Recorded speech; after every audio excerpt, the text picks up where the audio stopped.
በአራተኛው የአፍሪካ ወጣቶች ኦሎምፒክ በወርልድ ቴኳንዶ በ51 ኪሎ ግራም አብርሃም አዱኛ ለኢትዮጵያ ወርቅ አስገኘ። በአንጎላ እየተካሄደ በሚገኘው የአፍሪካ ወጣቶች ኦሎምፒክ ኢትዮጵያዊ ተወዳዳሪ አብርሃም አዱኛ በ51 ኪሎ ግራም ለፍጻሜ ደርሶ ግብፃዊን ተጋጣሚ በማሸነፍ ለኢትዮጵያ 7ኛውን የወርቅ ሜዳሊያ አስገኝቷል። በወርልድ ቴኳንዶ እየተወዳደሩ ያሉት የተቀሩት አራቱ ኢትዮጵያውያን ሁሉም ሜዳሊያ ውስጥ የገቡ ሲሆን የግማሽ ፍጻሜ ጨዋታቸውንም ከደቂቃዎች በኋላ ያደርጋሉ። በ13ኛ ሳምንት የኢትዮጵያ ሴቶች ፕሪሚየር ሊግ መቻልና ሸገር ከተማ ተጋጣሚዎቻቸውን አሸነፉ። ረፋድ 4 ሰዓት ላይ መቻል ከድሬዳዋ ከተማ ጋር ያደረገውን ጨዋታ በመቻል አሸናፊነት ተጠናቋል። የመቻልን የማሸነፊያ ግቦች ደግሞ መዲና አወል 2 ግቦችን ስታስቆጥር ቤዛዊት ንጉሴ ደግሞ ቀሪዋን ግብ ከመረብ አሳርፋለች። ውጤቱን ተከትሎ መቻል የአንደኛውን ዙር የመጨረሻ ጨዋታ 3-0 በማሸነፍ ለጊዜውም ቢሆን ሁለተኛ ደረጃ ላይ ተቀምጧል። በሌላ ጨዋታ ሸገር ከተማ ቦሌ ክፍለ ከተማን 2-1 አሸንፏል።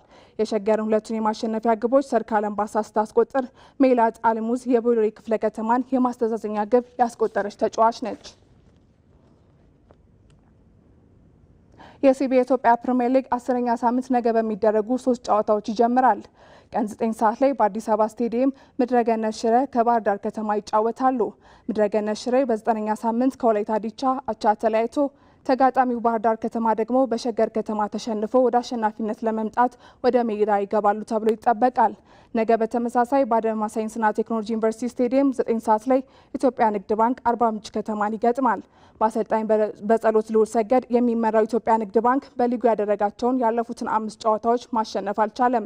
ተጋጣሚው አርባ ምንጭ ከተማም በተመሳሳይ ከ5 ጨዋታዎች ማግኘት የቻለው 3 ነጥብ ብቻ መሆኑ ደግሞ ሁለቱን ክለቦች ወደ ድል ለመምጣት የሚያደርጉትን ፉክክር ተጠባቂ አድርጎታል። ምሽት 12 ሰዓት ላይ መቀሌ ሰባ እንደርታ ከሀዲያ ሆሳዕና ይጫወታሉ። አበረታች ቅመማ ቅመሞች የአትሌቲክስ ስጋት ከሆኑ ሰነባብተዋል። ኢትዮጵያ በተለያዩ የአትሌቲክስ መድረኮች በከፍታ እንድትቆይ የአትሌቶች ለራስ መታመን በእጅጉ አስፈላጊ ነው። የኢትዮጵያ ጸረ አበረታች ባለስልጣን ግንዛቤ ማስጨበጫ ይሰጣል። በዚህም ውስጥ የተገኙ ደግሞ ከዓመታት እገዳ እስከ ወንጀል ሕግ ይጠየቃሉ። ምህረት ተስፋዬ ተጨማሪ ያላት አትሌቲክስ የመጀመሪያው ነው። የኢትዮጵያ ውስጥ ብቻ አይደለም፣ በዓለም አቀፍም ደረጃ ያለ እውነት ነው። ሁለተኛው ብስክሌት። በርካታ ሀገራት አትሌቶች በዓለም መድረኮች ከፍ ሲሉ ከጊዜ ወደ ጊዜ የተከለከሉ አበረታች ቅመሞች በዓለም አትሌቲክስ ላይ ትልቅ ጋሬጣ ሆነዋል። አበረታች ቅመሞችን የሚጠቀሙ አትሌቶች መበራከት ደግሞ በስፖርቱ ዘርፍ አሳሳቢ ሆኗል። ከውድድሮች አስቀድሞና ከውድድሮች በኋላ የአበረታች ቅመም ምርመራዎች ይከናወናሉ። የአትሌቶች ለምርመራ ፈቃደኛ ለመሆንና አድራሻ ማጥፋት ሌላኛው ፈተና ሆኗል። ለምሳሌ እኔ በቀን 2 የመጣውብኝ ያውቃሉ። አንዴ ጠዋት አንዴ ማታ ማለት ነው። አንደኛው ከአገር ውስጥ አንደኛው ከአይደብሌፍ ነው ብለው መጣውብኛል። እንዴ ጠዋት እኮ ተመርምሬ ያለው ምናምን ሁሉ ብዬ የኛ ከአይደብሌፍ ነው የነዛኞች ደግሞ የአገር ውስጥ ነው። ስለዚህ ግዴታ ነው እሺ ብዬ ተቀብዬ ተመርምሬ ያለው እና እምቢ ማለት አስፈላጊ አይደለም። የራሳችንን ህይወት ስለሚያበላሽ በስነ ስርዓት ተቀብለን መመርመር አለብን። ተከታታይ ጊዜ ወስጃለሁ ብዙ ጊዜ እና አምኜበት ግንዛቤውም ስላለኝ እየተከታተልኩ ነው። የሩጫቸው አንድ ክፍል ነው ብሎ ቢያስቡ ግንዛቤያቸው በዛ ልክ ቢያድግ እንኳን ራሳቸው ቤታቸው ተመቶ እንኳን ራሳቸው ሄደው የሚመረምሩበት ሁኔታ ይፈጥሩ ነበር። ግንዛቤ ቢኖር የሱ ያው የግንዛቤ ችግር ነው ብዬ ነው ማስበው። ፈቃደኛ ለመሆን ምንም ማለት አያድንሽም። እንደውም ነገርሽን ነው የባሰ ወደ አስከፊ ነገር ውስጥ የሚከተው። ፈቃደኝነትሽን ወይ ደግሞ ኃላፊነትሽን መወጣት ከነዚህ አይነት ነገሮች ሊመጣብሽ ካለው ነገር ነው የሚያድነው። በዚህ አመት ትንሽ ለውጦች አሉ፣ መሻሻሎች አሉ። ባለፈው አመት ተወሰነ መንገድ እንደዚህ አይነት ምርመራ ያለማድረግ ችግሮች ይስተዋሉ ነው የነበረው ማለት ነው። አንዳንድ አትሌቶች ተጨማሪ ኃይል ለማግኘት የተከለከለውን ህገወጡን አቋራጭ መንገድ ይመርጣሉ። አትሌቶች የሚናገሩት አሰልጣኙ ሰጥቶኝ ነው ስለዚህ ነገር አላቅም ሊሉ ይችላል። ግን ዳይሬክትሊ ቅጣቱ የሚመለከተው አትሌቱን ነው። አሰልጣኙ ከዛ በኋላ ነው ያልሰጠውትን ቢል ኤቪደንስ ከሌለ ምንም ማድረግ አይቻልም። እና አትሌቱ ነው የሚወስደውን ነገር ማወቅ አለበት፣ መገንዘብ አለበት። ካላወቀ ደግሞ መጠየቅ አለበት። አንዳንድ አሰልጣኞች አለ ይሄ ፊሎሶፊ አለ፣ ዊኒንግ ፈርስት ባይ ኤኒ ሚንስ ማሸነፍ። ይሄ ትልቅ ለዶፒንግ ትልቅ አስተዋጽኦ የሚያደርገው ይሄ ነው። ዊኒንግን ትኩረት ያደርጋል። አትሌት ዲቨሎፕመንት ላይ ትኩረት የማያደርጉ በቃ ሊሰጡ ይችላሉ። ግን አትሌቱ ደግሞ ያን ግንዛቤ ሊወስድ ይገባል። ግንዛቤ የሌላቸው በዚህ ጉዳይ ላይ ምንም እውቀቱ ሳይኖራቸው በዶፒንግ ውስጥ ወይ ደግሞ የተከለከለ ንጥረ ነገር አለመሆኑን ሳያውቁ እዚህ ችግር ውስጥ የሚገቡ አትሌቶች አሉ። ሶስተኛው ግን ያውቀዋል፣ ይረዳዋል፣ በደንብ ይገባዋል። ከአሰልጣኙም ከዶክተሮችም በበለጠ ከጀርባቸው ባሉ ሰዎች ግፊት ያን ነገር ይወስዱታል። የኢትዮጵያ ጸረ አበረታች ቅመሞች ባለስልጣን በምርመራዎች ሪፖርቱ ሴት አትሌቶችን ከፊት አስቀምጧል። ህይወታችንን በምን አይነት ወይ መምራት እንዳለብን ሴትነት ብልህነት ነው። ግን ያንን አለመጠቀማችን የኛን ሁኔታዎች ከፍ አድርጎታል። አንዳንድ ጊዜ አይ ቲንክ ይመስለኛል ብዙ አትሌቶች ከተለያዩ አካባቢዎች ከመምጣታችን አንፃር የግንዛቤ ያለመኖር እነዚህ አይነት ነገሮችን የከፋ እንዲያደርጉ አድርጓቸዋል ሴቶች ላይ። እኔ እንዳሰልጣኝ ልጄን በንጹህ በሆነ ስፖርት በንጹህ በሆነ ትሬኒንግ ውጤት እንዲያመጣ ፈልጋለሁ። ሁሉም አሰልጣኝ ልጁ በዚህ ስም እንዲነሳበት አይፈልግም። እንደ ማኔጅመንት ውጭ ያሉት ማኔጅመንቶች የትኛው አትሌታቸው በዚህ ስም እንዲነሳ አይፈልጉም።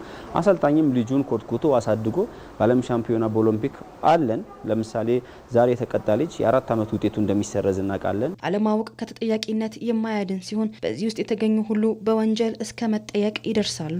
የመደበኛ የትምህርት ስልጠና ፕሮግራሞችን የመጠቀምና የአበረታች ቅመሞች ጉዳይ በዘላቂነት ለስፖርተኞች ለስፖርት ሙያተኛው እንደዚሁም ደግሞ ለሌሎች በስፖርት ውስጥ በተለያየ መንገድ ለሚሳተፉ አካላት እውቀት እና ግንዛቤ እንዲጨብጡ የአመለካከት የባህሪ ለውጥ እንዲመጣ የማድረግ ስራዎች በስፋት ሲሰሩ ቆይተዋል። 2 አይነት ቅጣቶች ናቸው እኛ ተግባራዊ የምናደርጋቸው። አንደኛው ቅጣት የወንጀል ተጠያቂነት ነው። እኛ ስፖርተኛ ከዚህ በኋላ በወንጀል ተጠያቂ ማድረግ ጀምረናል።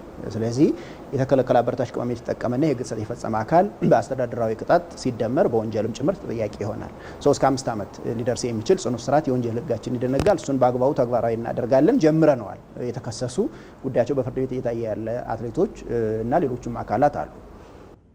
የ2022 የአፍሪካ ዋንጫ ባለድሏ ሴኔጋልን ጨምሮ ዲሞክራቲክ ሪፐብሊክ ኮንጎ፣ ቤኒንና ቦትስዋና የሚገኙበት ምድብ 4 ጠንካራ ፉክክር ይደረግበታል።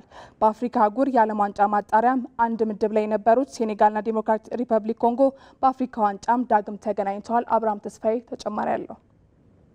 የወቅቱ 3 የአፍሪካ ምርጥ ብሔራዊ ቡድኖች የሚገኙበት የአፍሪካ ዋንጫ ምድብ 4 ገና ከወዲሁ ብርቱ ፉክክር እንደሚታይበትም ይታመናል። ለ2026 ዓለም ዋንጫ ያለፈችው ሴኔጋል ለመጨረሻው አህጉር አቀፍ ጨዋታ ያለፈችውና ወደ ዓለም ዋንጫው ይበልጥ የተቃረበችው ዲሞክራቲክ ሪፐብሊክ ኮንጎ በዓለም ዋንጫ ማጣሪያ አስገራሚ አቋሟን ያስመለከተችው ቤኒንና ደቡብ አፍሪካዊቱ ሀገር ቦትስዋና በዚህ ምድብ የሚገኙ ሀገራቶች ናቸው። በ44 ዓመቱ አሰልጣኝ ፓፕቲያው የምትሰለጥነው የ2022 የአፍሪካ ዋንጫ ባለድሏ ሴኔጋል አሁንም ለዚህ ክብር የሚያበቁ ከዋክብቶች በስብስቧ ውስጥ ማካታለች። በቀድሞ የናፖሊና የቼልሲ ተከላካይ ካሊዱ ኩሉባሊ አምበልነት የሚመሩት የቴራንጋ አንበሶቹ ኒኮላስ ጃክሰን፣ ኤድዋርድ ሜንዲ፣ ሳዲዮ ማኔ፣ ኢድሪሳ ጋና ጉዬ፣ ፓፕ ማትሳር፣ ሀቢብ ዲያሎ፣ ኤሊያም ኒዳዬ፣ ማማዶ ሳር እና ኤልሃጂ ማልኮም ዲዩፍን የመሰሉ ተጫዋቾችን በቡድን ውስጥ መያዛቸው በመድረኩ እንዲጠበቁም አድርጓቸዋል። አሰልጣኝ ፓፕቲያው ለጣሊያኑ ክለብ ኮሞና ለእንግሊዞቹ ሰንደርላንድና ክሪስታል ፓላስ የተጫወቱ ጉዳት ለደረሰባቸው አሳኔ ዲያው፣ ሀቢብ ዲያራና ኢስማኤል ሳር ጥሪ ማድረጋቸው ያልተጠበቀ ውሳኔም ሆኗል። በተለይ የሰንደርላንዱ ሀቢብ ዲያራ መስከረም ወር ላይ ከደረሰበት ጉዳት እስካሁን አለማገገሙን አሰልጣኙ እያወቁ መምረጣቸው የሌሎች ተጫዋቾችን እድል የዘጋ ስለመሆኑ ማሳያም ተደርጎ ተቀምጧል። በባለፉት 3 የክሪስታል ፓላስ መርሃ ግብሮች ሜዳ ላይ ያልነበረው ኢስማኤል ሳርና ሰሞኑን የጉልበት ጉዳት የገጠመው አሳኒ ዲያው ዛሬ ድረስ ለጨዋታው የመድረስ እድላቸው በግልጽ ባይታወቅም አሰልጣኙ በሕክምና ክትትላቸው ለውጥ እንደሚያመጡ ተስፋ ሰንቆ በብሔራዊ ቡድን ውስጥ አካቷቸዋል። በጣሊያን ሴሪያ ሮማ ኮሞን አስተናግዶ 1-0 ባሸነፈበት ጨዋታ አሰልጣኝ ሴስ ፋብሪጋስ መጠነኛ ጉዳት እንዳለበት እያወቀ አሳኒ ዲያውን ማሰለፉ በበርካታ ሴኔጋላውያን ዘንድ ከባድ ተቃውሞም ገጥሞታል። ተጫዋቹ ተጨማሪ ጉዳት አስተናግዶ ከሜዳ መውጣቱ ደግሞ በአፍሪካ ዋንጫው እንዳይታደምም ሊያደርገው ይችላል ተብሏል። ይህ ቡድን የተለየ ክህሎት ባላቸው ታታሪ በሆኑ ተጫዋቾች የተዋቀረ ነው ያለው አሰልጣኙ ለረዥም ጊዜ አንድ ላይ እንደመቆየታቸው መጠን ታክቲኮችን የመቀበል ችሎታቸው እጅግ አስገራሚ ነው፣ ጥሩ ቡድን በሞሮኮ ጠብቁ ሲልም ሀሳቡን ሰጥቷል። የምድቡ ሌላኛው ጠንካራ ቡድን ዲሞክራቲክ ሪፐብሊክ ኮንጎ ናት። በፈረንሳዩ አሰልጣኝ ሰባስቲያን ዲዛብሬ የሚመሩት ነብሮቹ በቅርብ ዓመታት በፍጥነት የተለወጠና ለተጋጣሚ ፈተና የሆነ ቡድን ገንብተው አሳይቷል። የብሔራዊ ቡድኑ አምበል ቻንሴል ሚምቤምባን ጨምሮ አሮን ዋን ቢሳካ፣ አርተር ማሱዋኮ፣ አክሴል ቱዋንዜቤ፣ ኖ ሳዲክ፣ ፌሳን ማሂሌና ሴድሪክ ባካምፖ የቡድኑ ልዩነት ፈጣሪ ተጫዋቾች ይሆናሉ ተብሎም ይጠበቃል። ለ2026 ዓለም ዋንጫ ምርጥ ሁለተኛ ሆና ያጠናቀቀችው ዲሞክራቲክ ኮንጎ ሞሮኮ ላይ በነበረው የ4 ሀገራት የማጠቃለያ ውድድር ናይጄሪያና ካሜሩንን ዋንጫውን በማሸነፍ አንደኛ ሆና በማጠናቀቅ ከሌላ አህጉር ጋር ለሚደረግ የመጨረሻ ዙር ማጣሪያ ማለፏም የሚታወስ ነው። አህጉሪቱ በዓለም ዋንጫ የአፍሪካ አህጉር ማጣሪያ ምድብ 2 ላይ ሴኔጋል ጋር ብትደለደልም የቴራንጋ አንበሶቹ ምድቡን የበላይ ሆነው አጠናቀዋል። ሁለቱ ሀገራት ከወራቶች ቆይታ በኋላ በአፍሪካ ዋንጫውም ያውም በአንድ ምድብ ዳግም የሚገናኙም ይሆናል። በታሪኳ ለአምስተኛ ጊዜ ወደ አፍሪካ ዋንጫው የተመለሰችው ቤኒን የዘንድሮውን ክስተት ቡድን ይዛ ጠንካራ ምድብ ላይ ተገኝታለች። በዓለም ሀገራት የእግር ኳስ ደረጃ 92ኛ ቦታ ላይ የምትገኘው ቤኒን በሴኔጋልና በዲሞክራቲክ ኮንጎ ብልጫ ቢወሰድባትም የቅርብ ጊዜ ፈታኝ አቋሟ ቀላል ግምት እንዳይሰጣትም አድርጓል። አቦሸማኔዎቹ በ2019 መድረክ እስከ ሩብ ፍጻሜ የተጓዙበት መንገድ ትልቅ ውጤታቸው ሲሆን ዘንድሮ የተሻለ ቦታ ላይ መገኘትንም ያልማሉ። 2023 የካቲት ወር ላይ ወደ ብሔራዊ ቡድኑ አሰልጣኝነት የመጡት ግሮንሮር በቡድኑ ውስጥ የፈጠሩት የአሸናፊነት ስለንቦና ትልቅ ሰለመሆኑም ይነገርላቸዋል። ቤኒን በዓለም ዋንጫ ማጣሪያ የመጨረሻ ዙር ጨዋታ በናይጄሪያ እስክትሸነፍ ድረስም ወደ ዓለም ዋንጫ የማለፍ ተስፋ በምድቡ ከሚገኙ ሀገራትም የተሻለው እንደነበረም ይታወሳል። በአፍሪካ ዋንጫ ታሪክ ምንም ጨዋታ ሳትሸነፍ ለጥሎ ማለፍ የበቃችው ቤኒን በ2019 የግብፅ አፍሪካ ዋንጫ ሶስቱንም የምድብ ጨዋታዎች በአቻ ውጤት አጠናቃ ከጥሩ ሶስተኛ 4 ቡድኖች አንዷ ሆና ወደ ቀጣዩ ዙር ማለፏም የሚታወስ ነው። የምድቡ ዝቅተኛ ግምት ባለቤት ቦትስዋና ሌላኛዋ እዚህ ምድብ ውስጥ የምትገኝ ናት። ከ2012 ውድድር በኋላ ለሁለተኛ ጊዜ ወደ አህጉሪቱ መድረክ የተመለሰችው ቦትስዋና ከዛሬ 13 ዓመታት በፊት በጋና በጊኒና በማሊ በጥቅሉ 9 ግቦች ተቆጥሮባት ነበር ከውድድሩ የተሰናበተችው። አብዛኛውን ተጫዋቾቿን ከሀገር ውስጥ ሊግ የመረጠችው ሀገር የልምድ ባለቤት የሆነ ተጫዋች አለመያዟ ምናልባት በመድረኩ እንድትፈተን ያደርጋታል ተብሎም ይጠበቃል። ለታላላቅ ተጫዋቾች ትልቁ ስኬታቸው ከሀገራቸው ጋር ዋንጫ ማሸነፍ ቢሆንም ለዚህ ክብር ያልታደሉ ብዙዎች ናቸው። መሐመድ ሳላ፣ ዲዲየር ድሮግባ፣ ጆርጅ ውሃ፣ ኒዋንኮ ካኑ፣ ማይክል ኦይሴ የአፍሪካ ዋንጫ አላሸነፉም። እሱ ባለው ተሾመ ዝርዝር አለው። የአፍሪካ ዋንጫ በአፍሪካ ውስጥ ትልቁ የእግር ኳስ ውድድር ነው። የአፍሪካ ዋንጫን ማሸነፍ የእያንዳንዱ አፍሪካዊ ተጫዋች ህልም ቢሆንም ለዚህ ክብር የታደሉት ጥቂቶች ብቻ ናቸው። ቢቢሲ በክለብ ደረጃ የደመቁ ነገር ግን የአፍሪካ ዋንጫውን ለማሸነፍ ያልታደሉ 5 ታላላቅ የእግር ኳስ ከዋክብትን ዝርዝር ይፋ አድርጓል። መሐመድ ሳላ ከነዚህ ውስጥ አንዱ ሲሆን የግብፁ አምበል ከሊቨርፑል ጋር ብዙ ዋንጫዎችን ያሳካ ቢሆንም ግን የአፍሪካ ዋንጫ አላሸነፈም። ሳላ በተሳተፈበት ውድድር ግብፅ በ2017 እና 2021 ላይ በአፍሪካ ዋንጫ ለፍጻሜ ደርሳ ስትሸነፍ በ2023 ደግሞ በጉዳት ምክንያት ከውድድሩ ውጭ ሆኗል። ግብፅ በአፍሪካ ዋንጫ ታሪክ ውስጥ 7 ዋንጫዎችን በማንሳት እጅግ ስኬታማ ብሔራዊ ቡድን ብትሆንም ከ2010 ጀምሮ ውድድሩን ማሸነፍ ተስኗታል። የ33 ዓመቱ ተጫዋች ከ3 ቀናት በኋላ በሞሮኮ አስተናጋጅነት የሚጀምረው የ2025 የአፍሪካ ዋንጫ የመጨረሻ ትልቅ እድሉ ይሆናል ተብሎ ይጠበቃል። ሌላው የአፍሪካ ዋንጫ የሌለው የእግር ኳስ ኮከብ ዲዲየር ድሮግባ ነው። የቀድሞ የአይቮሪ ኮስት አምበል ከቼልሲ ጋር በትላልቅ የፍጻሜ ጨዋታዎች ላይ ግብ በማስቆጠር ይታወቃል። ነገር ግን በአፍሪካ ዋንጫ የፍጻሜ ጨዋታዎች ላይ የመለያ ምቶችን በመሳት ሀገሩን ዋጋ አስከፍሏል። አይቮሪ ኮስት በ2006 እና 2012 የፍጻሜ ጨዋታዎችን ስትሸነፍ ድሮግባ ወሳኝ የመለያ ምቶችን አምክኗል። ምንም እንኳን አይቮሪ ኮስት በ2015 የአፍሪካ ዋንጫን ብታሸንፍም ድሮግባ አስቀድሞ ራሱን ከብሔራዊ ቡድን አግልሎ ነበር። የአፍሪካ ብቸኛ የባላንዶር አሸናፊ የሆነው ጆርጅ ዊሃም ይህንን ዋንጫ ለማሸነፍ ካልታደሉት መካከል ነው። በዊሃ ዘመን ሀገሩ ላይቤሪያ በ1996 እና 2002 ሁለት ጊዜ ብቻ ነው ለአፍሪካ ዋንጫ ውድድር ብቁ የሆነችው። በሁለቱም አጋጣሚዎች ላይቤሪያ ከምድቧ ነበር የተሰናበተችው።